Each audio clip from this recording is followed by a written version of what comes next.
தன்னை வந்து பார்த்தீங்கன்னா ரொம்ப அழகா வந்து காமிக்கக்கூடியவங்க, தன்னை ரொம்ப அழகா பிரதிபலிச்சுக்கக்கூடிய ராசி எது அப்படின்னா, மொத ராசி எது அப்படின்னா ஒன்றும் இல்லைங்க. ரிஷபத்தை லவ் பண்ண வைக்கிறது அப்படின்றது ரொம்ப சுலபமான விஷயம். என்னம்மா நல்லா இருக்கியாம்மா, சாப்பிட்டியாம்மா, இந்த ட்ரெஸ் ரொம்ப அழகா இருக்கேம்மா, நீ ரொம்ப கியூட்டா இருக்கியே அப்படின்லாம் சொன்னாங்கன்னு வச்சுக்கோங்களேன். ஒரு 2 நாள் வந்து சேட் பண்ணாங்க, 2 நாள் பேசினாங்க அப்படின்னா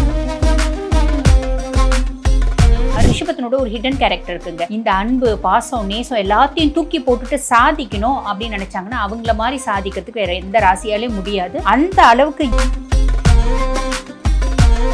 பொதுவா ஜோதிடத்துல ஒரு கருத்து உண்டு, எப்ப அசுபர்கள் சுபஸ்தானத்துல வந்து உட்கார்றாங்களோ அப்ப அபரிவிதமான ராஜயோகம், லட்சுமி யோகம், ஜாக்பாட் அப்படின்னு சொல்றாங்க பாத்தீங்களா, இது எல்லாமே கலந்து வந்துருங்க. கவலைப்பட வேண்டாம். ஆனா ஒண்ணு,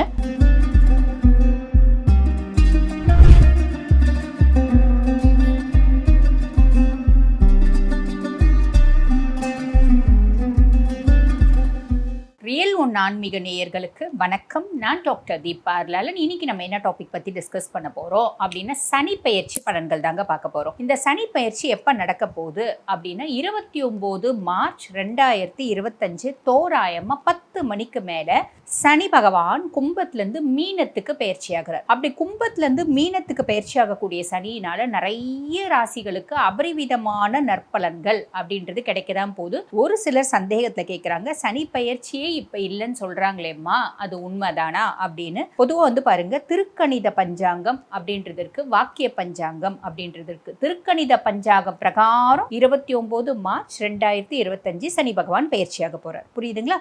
வாக்கிய பஞ்சாங்கம் பிரகாரம் கிடையாது. 2 பஞ்சாங்கமும் யூஸ் பண்றது உண்டு.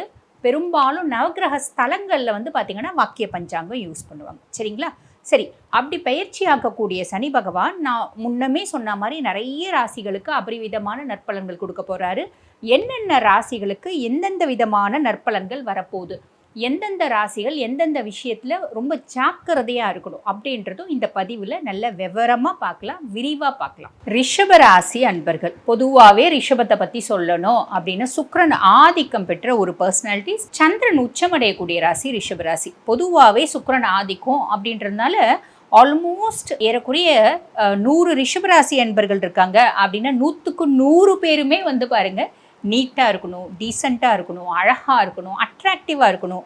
ஒன்றும் இல்லைங்க, ஒரு 300 ரூபாய் ட்ரெஸ் அவங்க போடுறாங்க அப்படின்னு கூட வச்சுக்கோங்களேன். எல்லா ராசியும் போடுறாங்க, ரிஷப ராசி போட்டால் மட்டும் அந்த 300 ரூபாய் ட்ரெஸ் கூட அவங்கள ரொம்ப வந்து ஹைஃபையாக காமிக்கும். எப்படி அப்படின்னு கேட்டிங்கன்னா, அந்த அளவுக்கு அவங்க அந்த மேட்சிங் அக்சசரிஸ் எல்லாம் போட்டு நல்லா அழகாக வந்து உட்காருவாங்க. தன்னை வந்து பார்த்தீங்கன்னா ரொம்ப அழகாக வந்து காமிக்கக்கூடியவங்க, தன்னை ரொம்ப அழகாக பிரதிபலிச்சுக்கக்கூடிய ராசி எது அப்படின்னா, மொத ராசி எது அப்படின்னா அது ரிஷப ராசி தான் சொல்லலாம். ஒரு 70 வயசு அம்மாவுக்கு கூட, ஒரு 70 வயசு ஜென்ஸ் கூட, பொதுவாக ஜென்ஸை கம்பேர் பண்ணும்போது லேடிஸ்க்கு தான் அந்த அழகு மேலே ரொம்ப கான்சென்ட்ரேஷன் உண்டு. ரிஷபத்துக்கு ஜென்ஸ்க்கும் அந்த அட்ராக்டிவ்னஸ் அப்படின்றது பிடிக்கும். பட் பியாண்ட் தட் ஒரு 70 வயசு அம்மா கூட வந்து பாருங்க தான் ரொம்ப அழகா இருக்கணும் அப்படின்ற எண்ணம் உண்டு.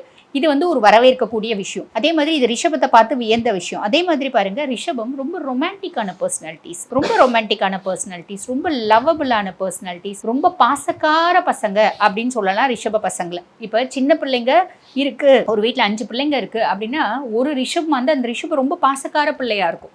அவங்க அம்மா மேல, அவங்க அப்பா மேல, ஃபேமிலி மேல. அதே மாதிரி இந்த அதிகப்படியான பாசம் சின்ன வயசுலேயே வந்து பாருங்க ரிஷபத்தை என்ன பண்ணுவாங்க அப்படின்னா, ஒரு வீட்டில் 4 பிள்ளைங்க இருக்காங்கன்னா நீ தான் வந்து எல்லாரையும் பார்த்துக்கணும், நீ தான் வந்து இவங்களை இது செய்யணும் அது செய்யணும் அப்படின்ற மாதிரி, தங்கச்சிங்கெல்லாம் நீ தான் பார்த்துக்கணும், தங்கச்சிக்கு படிப்பு சொல்லி கொடுக்கணும், அப்படி எப்படின்னு சின்ன வயசுலேருந்தே ரிஷபத்தினோட தியாகம் ஆரம்பிச்சிடும் அப்படின்னு சொல்லலாம். ஒரு மத்தியம வயசுல ரிஷபம் தனக்கு லவ் ரொம்ப பிடிக்கும் ரிஷபத்துக்கு. ஸோ தனக்கு அப்படின்னு ரொம்ப ஆசைப்பட்டு ஒருத்தவங்களை லவ் பண்ணுறாங்க அப்படின்னு வச்சுக்கோங்க. ஸோ இளமையிலையும் வந்து பார்த்தீங்கன்னா அவங்கள நிறைய பேர் யூஸ் தான் பண்ணுவாங்க, அதாவது சொந்த ஃபேமிலியை யூஸ் பண்ணுவாங்க. சந்திரன் உச்சமடையக்கூடிய ராசி அப்படின்னாலும் நிறைய ரிஷபராசி, பெரும்பாலான ரிஷபராசி அன்பர்களுக்கு வந்து பாருங்க அம்மா அவங்க கிட்ட வந்து பார்த்தீங்கன்னா எக்ஸ்பெக்டேஷனோட பழகிற மாதிரி இருக்கும். அப்படிப்பட்ட நிறைய ரிஷபராசி அன்பர்களை நாங்கள் பார்த்துருக்கோம். நிறைய வந்து ஒரு சிலர், அதாவது ஒரு 30% அம்மா பிள்ளையாகவும் இருப்பாங்க. அம்மா பெரும்பாலும் அம்மா பிள்ளையா இருப்பாங்க. ஆனா அம்மா வந்து கொஞ்சம் தப்பா யூஸ் பண்ற ரிஷபத்தையும் நிறைய நாங்க பார்த்திருப்போம். அதே மாதிரி பாருங்க, இப்ப ஒரு மத்தியம ஏஜ் வராங்க அப்படின்னு வச்சுக்கோங்களேன், கண்டிப்பா லவ் பண்ணுவாங்க. லவ் பண்றாங்க அப்படின் போது வந்து பாருங்க, கண்டிப்பா வந்து பாத்தீங்கன்னா பெரும்பாலான ரிஷபம் தப்பான லைஃப் பார்ட்னர்ஸை செலக்ட் பண்ணிடுவாங்க. தப்பான லைஃப் பார்ட்னர்ஸ் அப்படின் போது பெரும்பாலும் துலா மேல அட்ராக்ட் ஆவாங்க, அஷ்டமும் துலா மேல அட்ராக்ட் ஆவாங்க. ஒன்றும் இல்லைங்க, ரிஷபத்தை லவ் பண்ண வைக்கிறது அப்படின்றது ரொம்ப சுலபமான விஷயம்.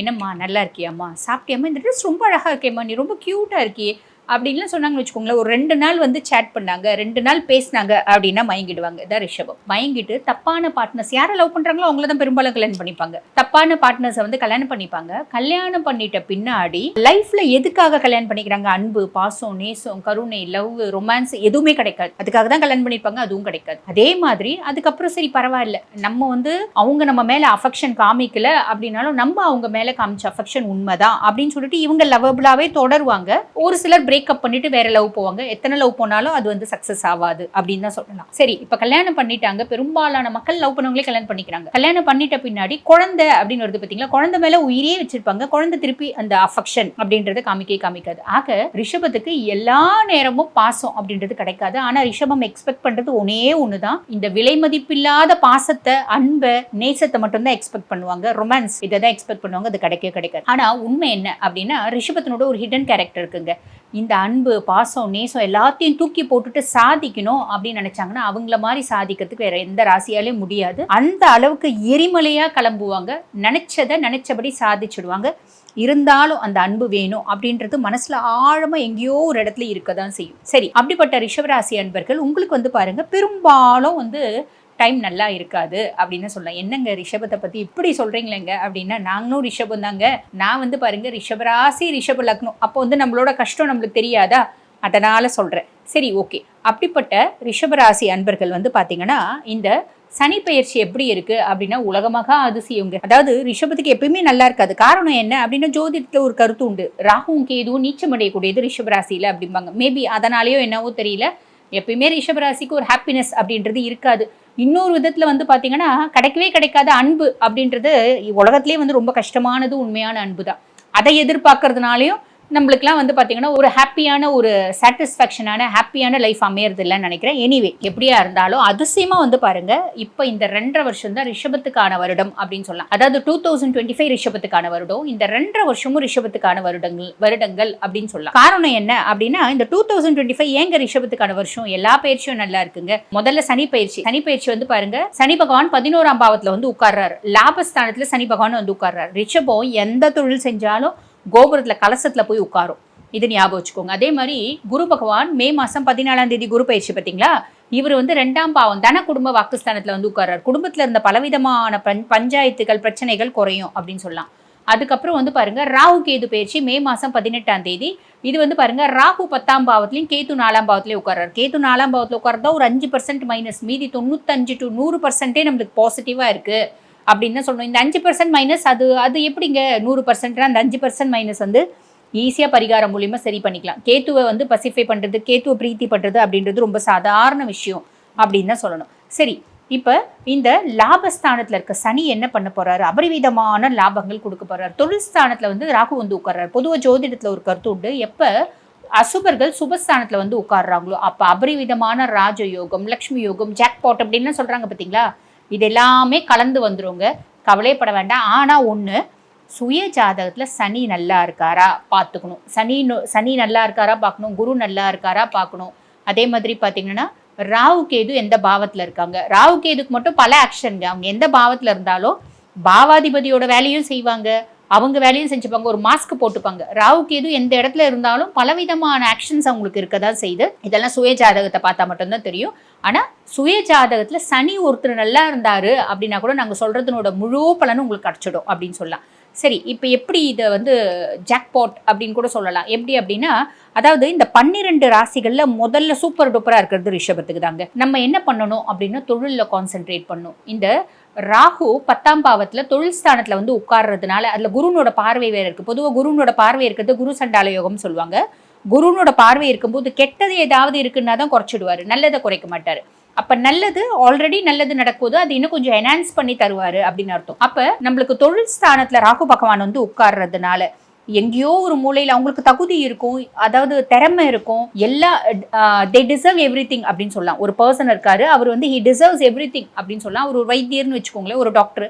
நல்ல குவாலிஃபைட் டாக்டர், நல்ல புத்திசாலித்தனம் இருக்கும், எங்கேயோ ஒரு கிராமத்தில் ப்ராக்டிஸ் பண்ணுறாரு அப்படின்னா இந்த 2.5 வருஷ காலகட்டத்தில் வந்து பாருங்க அவர் சோஷியல் மீடியாவில் ரொம்ப பெரிய ஆளாக வருவார். பாம்பே, பெங்களூர் அந்த மாதிரி ஒரு பெரிய சிட்டியில் ப்ராக்டிஸ் பண்ணுவார். ரொம்ப வந்து ஒரு ஹைஃபை லெவலுக்கு போவார் அப்படின்னு சொல்லணும். ஆக இது வந்து பாருங்க ரிஷபத்துக்கு எல்லாமே சூப்பர் டூப்பராக இருக்குது. 3 பயிற்சியுமே ரொம்ப நல்லா இருக்குது. சனி பயிற்சி ரொம்ப நல்லா இருக்குது. சுய ஜாதகத்தில் நான் முன்னமே சொன்ன மாதிரி சனி நல்லா இருந்தால் மட்டும் போதுமானதுங்க. ராகு கேது பெருசாக உங்களுக்கு பார்க்க தெரியாது, ஏன்னா அவங்களுக்கு நிறைய ஆக்ஷன்ஸ் அப்படின்றது இருக்குது. சாயா கிரகங்கள், நிழல் கிரகங்கள், பாம்பு கிரகங்கள் அப்படின்னு சொல்லுவாங்க. அவங்களுக்கு நிறைய ஆக்ஷன்ஸ் இருக்குது. இப்போ கேது 4ஆம் பாவத்தில் இருக்குது ஒரு சின்ன மைனஸ்ன்னு சொன்னீங்களேங்க, அது என்ன மைனஸ் அப்படின்னா இந்த 4ஆம் பாவம் அப்படின்றது சுக தாயார் ஸ்தானங்க. சுக தாயார் ஸ்தானத்தில் கேது இருக்கிறதுனால என்ன ஆகும் அப்படின்னா அம்மா ரீதியாக ஏதாவது சப்போர்ட் இருக்குது அப்படின்னா அந்த சப்போர்ட் வந்து முழுசும் குறைஞ்சிடும். அம்மாவுக்கு உடல்நல உபாதைகள் அப்படின்றது வராமல் இருக்கும். அம்மா உடலில், அதாவது அம்மானோட உடல் நலத்தில் கொஞ்சம் கவனம் அப்படின்றது தேவை, அவ்வளோதான். இது கேது கொடுப்பார். சரி, இப்போ கேத்துவை பசிஃபை பண்ணுறது எப்படி அப்படின்னு கேட்டிங்கன்னா கேத்துவை வந்து பிரீத்தி பண்ணுறது அப்படின்றது ரொம்ப சுலபமான விஷயங்க. எப்படி அப்படின்னா தெருநாய்கள் நிறைய பேர் இருக்காங்க பார்த்தீங்களா, அந்த குழந்தைங்களுக்கு நம்ம பிஸ்கெட் வாங்கி போட்டாலே போதும், கேது பசிஃபை ஆகிடுவார். அதுக்கும் மேலே நாங்கள் ஃப்ளாட்ஸ் தாங்க அப்படின்னா கூட எங்களுக்கு தனி வீடுனா ஒரு நாய் வாங்கி நம்ம வளர்க்கலாம். இல்லை ஃப்ளாட்ஸ் தான் அப்படின்னா ஒரு சின்ன குட்டி பப்பீஸ் வாங்கி நம்ம குட்டியாகவே இருக்கும் பார்த்தீங்களா, அந்த மாதிரி பப்பீஸ், பொம்ரேனியன் அந்த மாதிரி பப்பீஸ் வாங்கி நம்ம வளர்க்குறது மூலியமாகவும் கேத்து வந்து பசிஃபை ஆகிடுவார் அப்படின்னு சொல்லலாம். ஆக ரிஷபம் இந்த சனி பயிற்சி எப்படி இருக்குது அப்படின்னா எக்ஸ்ட்ராடினரியாக இருக்குது, சூப்பர் டூப்பராக இருக்குது அப்படின்னு தான் சொல்லணும்.